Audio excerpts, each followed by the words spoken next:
Hello and welcome. This is a very, very special moment for us, and welcome to this very special interview. The man joining me needs no introduction. He has inspired a generation of scientists.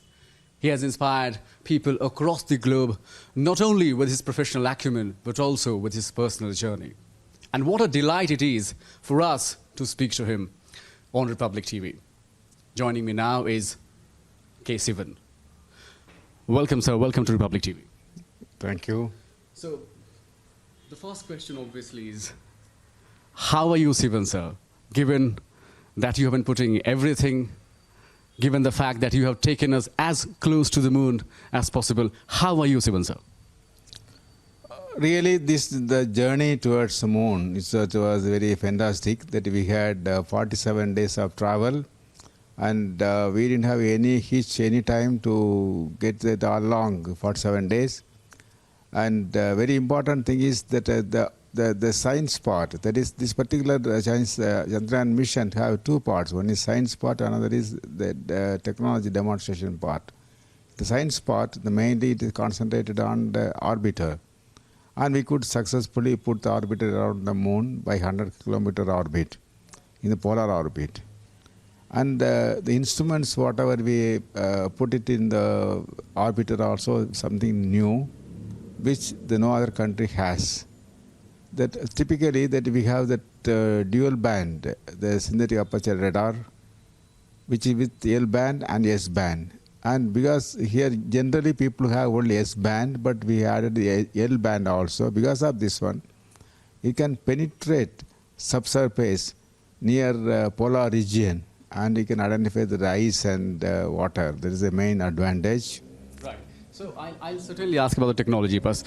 But going back to the question, how are you, Sivan, sir? Because we have been seeing you continuously working, making sure that we reach to the moon as close as possible. How are you, first of all, sir? Because the globe wants to know tonight. How are you?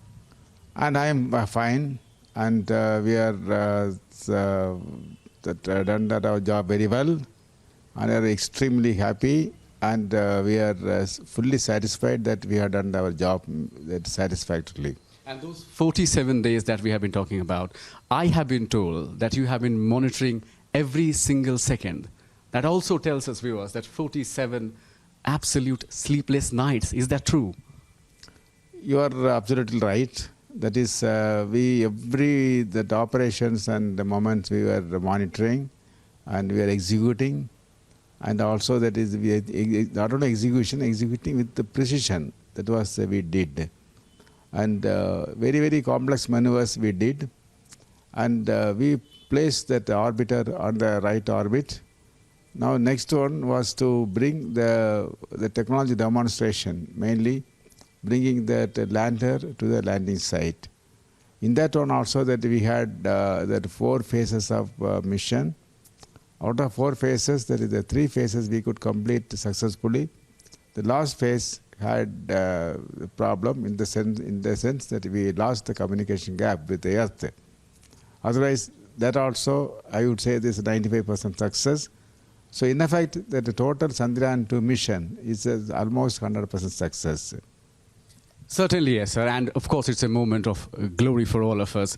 What you have done is unprecedented. I also wanted to ask you about the pressure of handling something which nobody has done in the history of science. How does Mr. Sivan handle this pressure?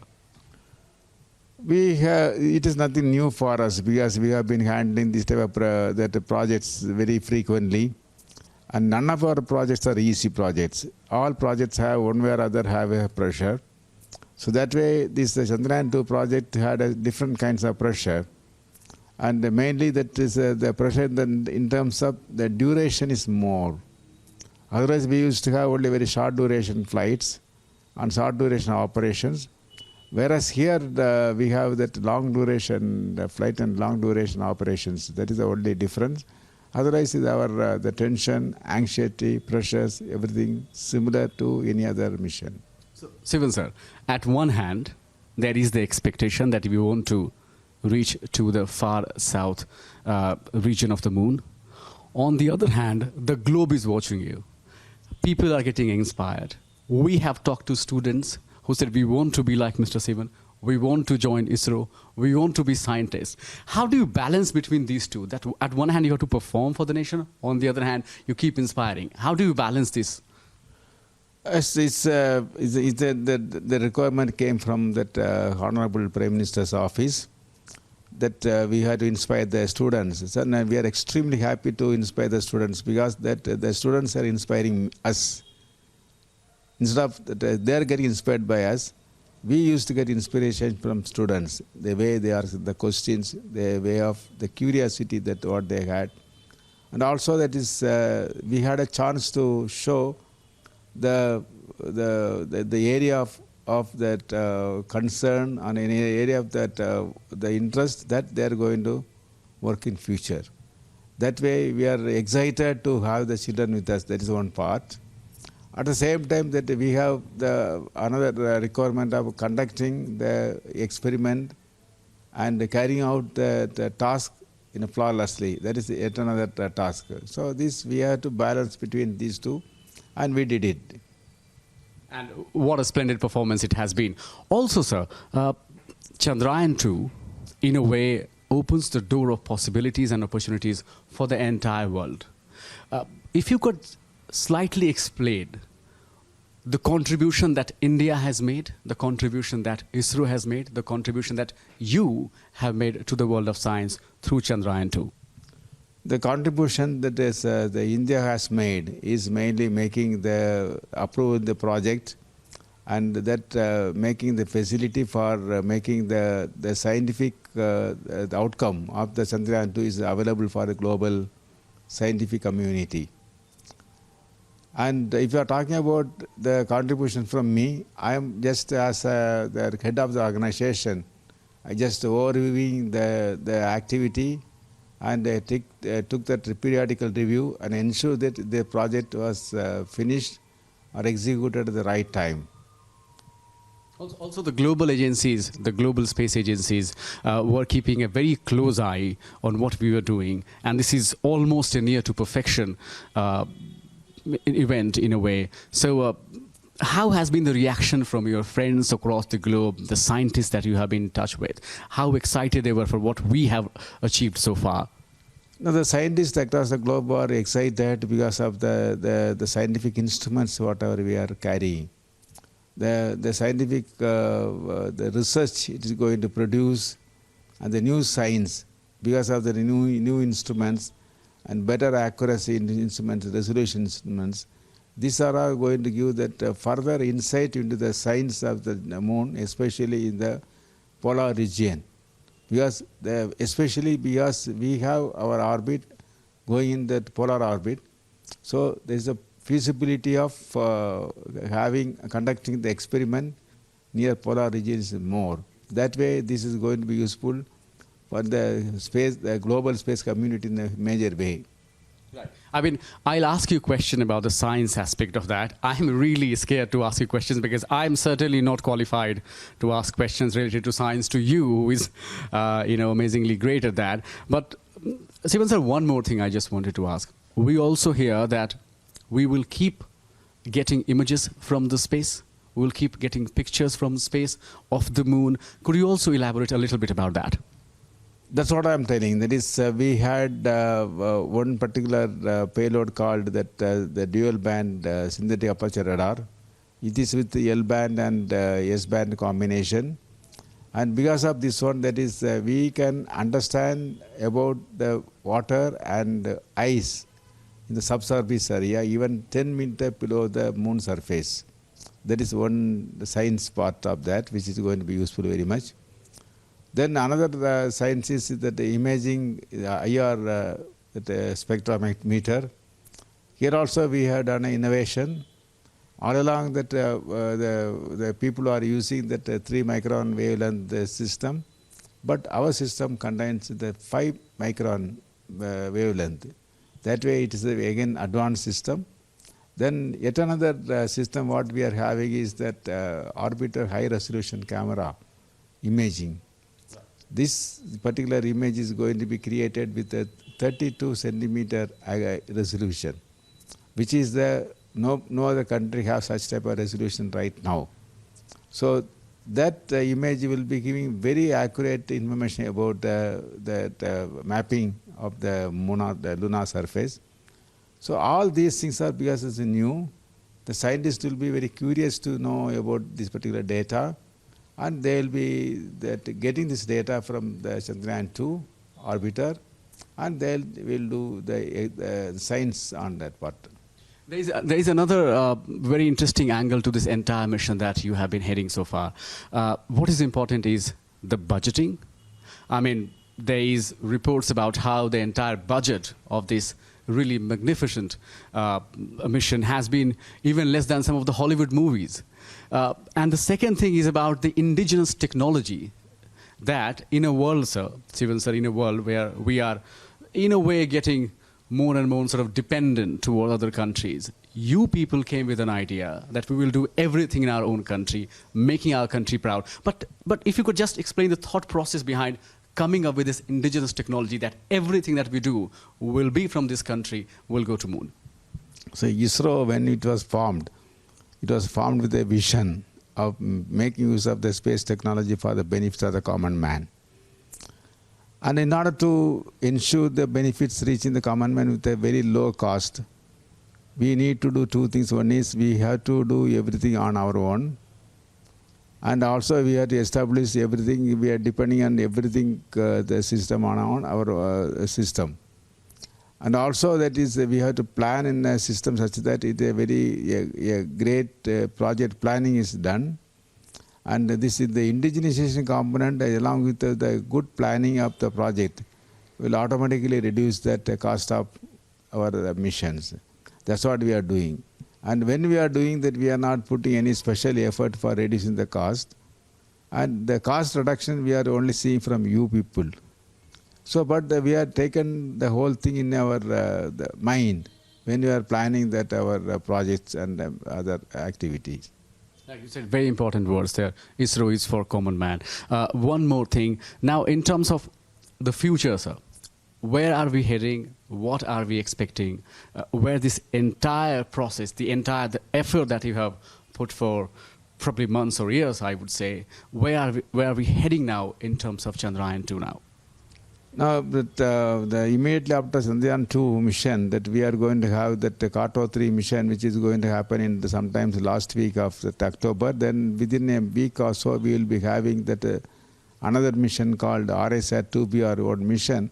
Subsequently, we are going to have a host of that remote sensing missions, communications missions. Then we have that another major the mission that is at Aditya L1, that mission to study the sun's corona. That is there. That is like that little bit astronomy satellites are there, and our hands are full, and we are really working with a strain. At the same time, we are working with a pleasure.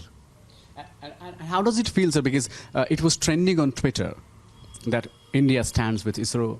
People were praising you, heaps of praises on you, for your team, for your contribution. Did you had the opportunity to look at some of the tweets, at what people are saying, or did somebody come to you and said, look, sir, this is what people are saying about us, this is what they're saying about the team, the work that we have done so far? Did you have any chance of that? No, sometimes I used to see that tweets, through Google research I'm getting. And many of the things that we'll get from our office, my colleagues, we have a special office, OMPR, and that office will provide us the required data, this one, on this issue. Right. And any of the family members came to you and said that, well, this is what is happening? Because there is a lot of media pressure as well sometimes, difficult to handle. And you are heading something which is not restrained towards doing something on this planet Earth, but also all the way going to the moon. So did somebody come to you, family members, saying that this is what is happening, this is what people are expecting? How would you react to all those things, all those moments? No, that is, the family members are not all coming on the way our technical work any times. And they'll be, in fact, supporting from the back.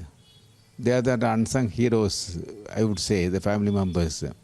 This is a part of the ISRO culture. And also about the team members, if you could highlight a little bit about the team members that have worked with you, because you were saying that there are a lot of people who are behind the scene who have been putting every effort to make this possible, that we are as close to moon as possible. Yes, that the team effort is always the hallmark of that ISRO.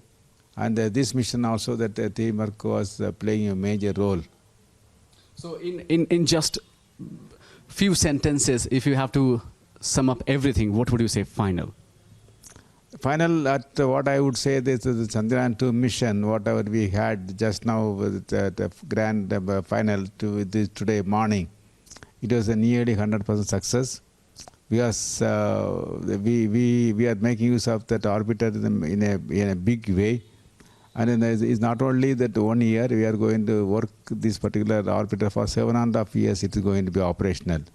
So we got the extra bonus about that life of the orbiter. And also we could achieve 95% success criteria for the landing technology also. That way we are not, I would say that this project is like any other project. It doesn't have any negative impact. And I'm really sorry, I have to ask you one more question, which is very important about the Prime Minister's speech. How do you think, how powerful that was? What was the message that you got from the entire speech, the address? The Honorable Prime Minister's speech is always enthusiastic. And also that is, he was a source of strength and inspiration for that our achievements all along.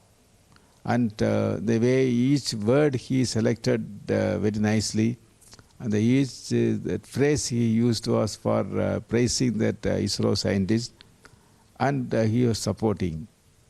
And he said one particular the phrase, the science we are talking about, science is not looking with the result. Science is looking with an experiment. Experiment may lead to results. There's a way he said very well on this one. And I think that we will work on his expectations, and we have a lot more work we have on our hand, and I'm sure that we will be able to meet the government requirements without any delay. Thank you so much, sir. It has been an absolute pleasure talking to you.